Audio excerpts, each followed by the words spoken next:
Buenas noches, profesor. En esta oportunidad, mi grupo y yo le vamos a exponer la teoría humanista de Carl Rogers. A continuación, mi compañera Leonela.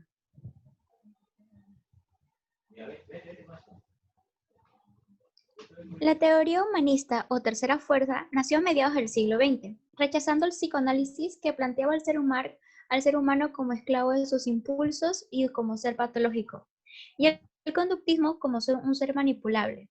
Sino, Carl Rogers, como mayor representante, consideró al hombre como un ser libre y autodeterminado.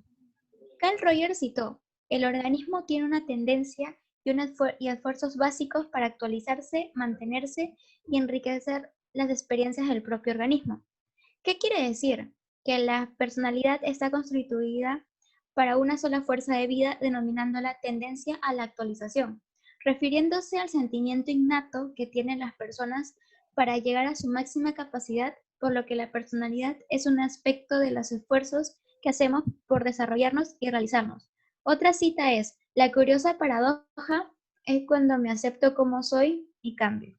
Pasa la siguiente, por favor.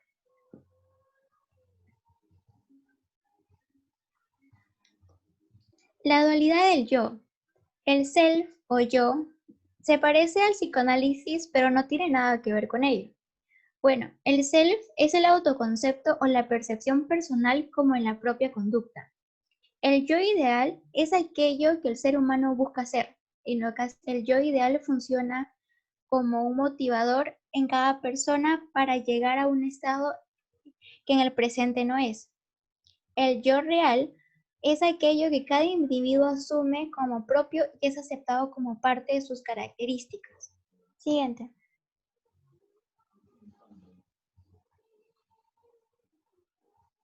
El grado de equilibrio.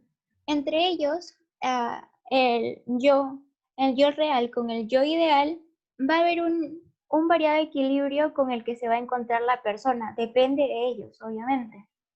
Cuando agarra la congruencia, es la coherencia que tiene la persona al alcanzar su ideal con sus acciones. Por ejemplo, si el yo ideal de una persona es querer ser un médico profesional de alto prestigio, la persona va a tener encaminadas sus competencias y sus metas para las que quiere realizar para llegar a ser lo que quiere. Por ello, tiene que tener los tres principios, que es la experiencia, la conciencia y la comunicación. En cambio, cuando hay incongruencia, es distinta, esta es la distancia entre el yo real y el yo ideal. Es muy grande, es una incoherencia total, ya que no se busca. Pasa. Siguiente. Tendencia a la realización. En primer lugar, tenemos la tendencia a la realización, la cual, según Rogers, es la motivación básica del ser humano para realizar, mantener y mejorar el sí mismo. Tiene su inicio en el seno materno, porque nuestra madre es la primera persona en brindarnos protección y alimento, y además facilita nuestro desarrollo fisiológico, para que en algunos años alcancemos nuestro pleno desarrollo humano. Sin embargo, según Rogers, este proceso supone lucha y sufrimiento. Por ejemplo, en la imagen observamos un niño que aprende a montar bicicleta. Muchas veces se va a caer y se va a raspar los codos y rodillas. Sin embargo, muchos persisten a pesar del dolor, porque la tendencia a la realización es mucho más fuerte. Por otro lado, tenemos el proceso de valoración organísmica, que es un mecanismo regulador en el cual juzgamos a las experiencias de acuerdo a si favorecen o son dificultosas para nuestro desarrollo. Tendencia a la autorrealización. A medida que el niño crece y conoce el mundo, éste empieza a diferenciarse de los demás. Utiliza los términos yo, mí y yo mismo para empezar a definir su autoconcepto, que es la imagen que tenemos de nosotros mismos, de lo que quisiéramos ser y de lo que deberíamos ser en el futuro. Consideración positiva. A medida que surge el sí mismo, Los niños necesitan sentir aceptación, amor y aprobación por parte de otras personas. A esto se le llama consideración positiva y se divide en dos tipos. La consideración positiva incondicional, que es cuando el niño es aceptado, sin importar su manera de ser o de comportarse. Esta aprobación ayuda a que el niño se sienta contento consigo mismo y busque desarrollarse y realizarse. Y por otro lado, tenemos la consideración positiva condicional, que es cuando el niño recibe amor y aceptación, pero solamente cuando manifiesta ciertas actitudes o conductas positivas. Esto tiene un efecto negativo en el niño porque aprende a que para ser amado debe comportarse y ser de una manera, evitando ciertas acciones y limitándose a sí mismo.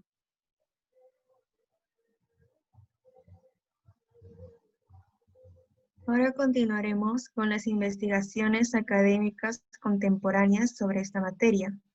En primer lugar, tenemos el libro Asesoramiento y Psicoterapia de Carl Rogers, publicado en 1942. El libro tuvo dos objetivos principales. El primero fue presentar sesiones de asesoramiento dirigidos por Rogers y, por otro lado, ofrecer diversos comentarios críticos de renombrados psicoterapeutas de la época. Siendo en este libro que Rogers empezó a utilizar el término cliente. Además, este ejemplar contiene el primer caso de psicoterapia transcrito en su integridad, ofreciendo un foco para una visión de la vida que incluye posibilidades de crecimiento y realización personal. Siguiente. En segundo lugar, tenemos al Client Center Therapy. Esta obra se desarrolla el asesoramiento centrado al cliente. Se analiza la actitud y orientación del consejero, la relación experimentada por el cliente y el proceso de terapia. Se da la opinión del terapeuta no directivo sobre la transferencia, el diagnóstico y la aplicabilidad. El autor escribe sobre las enseñanzas centradas en el estudiante. Tuvo colaboración con Elian Dorfman, Nicholas Hobbs y Thomas Gordon. Estos abordan las aplicaciones de las terapias centradas en el cliente en los ámbitos laborales y escolares. Elian, terapia de juego, Nicholas sobre la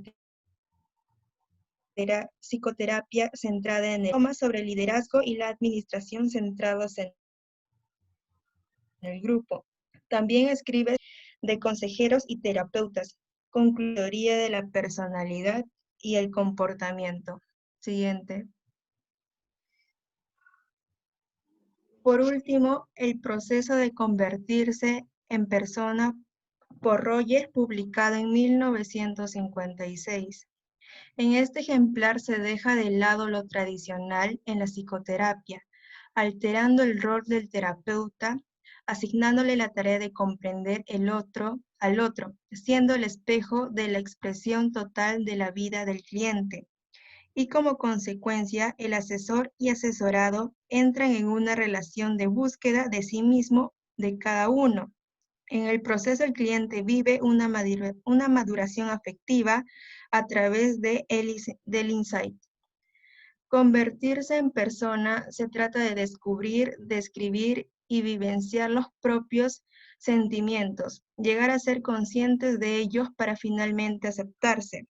Esto se logró adquiriendo confianza en su propio organismo, reconociendo que posee la capacidad de elegir sus opciones. Siguiente.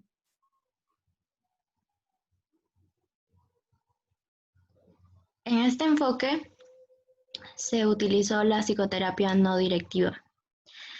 Esta terapia está centrada en el cliente. Según Rogers, llama cliente y no pacientes a los que lo consultaban porque el término paciente evoca una dependencia y pasividad. El cliente tiene el control de la terapia, no el terapeuta. Siguiente. Sin embargo, Se establecieron condiciones relacionales o actitudes de base. La primera fue la aceptación y consideración incondicionalmente positiva de la persona en búsqueda de ayuda. La otra fue la empatía centrada en la persona sufriente, que es la capacidad del terapeuta de entrar en el mundo del cliente y de comprender con exactitud sus vivencias como si el terapeuta fuese el otro. Y por último fue la autenticidad del terapeuta, que permite a menudo un diálogo sincero y constructivo directo entre el terapeuta. Siguiente.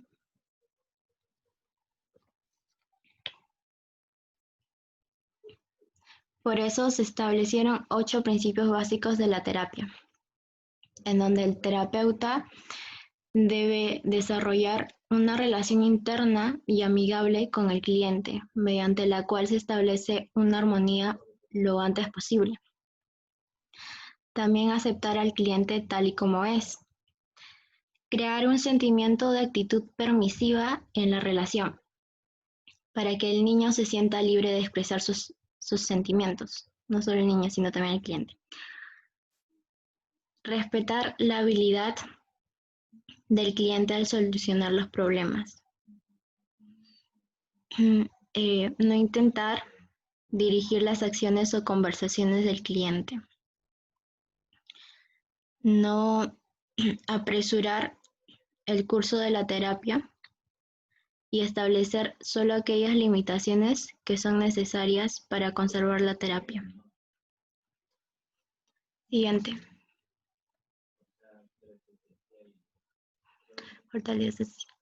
Fortalezas. Se basó en la fenomenología a partir de las vivencias de cada persona. La persona lleva a cabo su existencia dentro del contexto humano, aprendiendo así a vivir.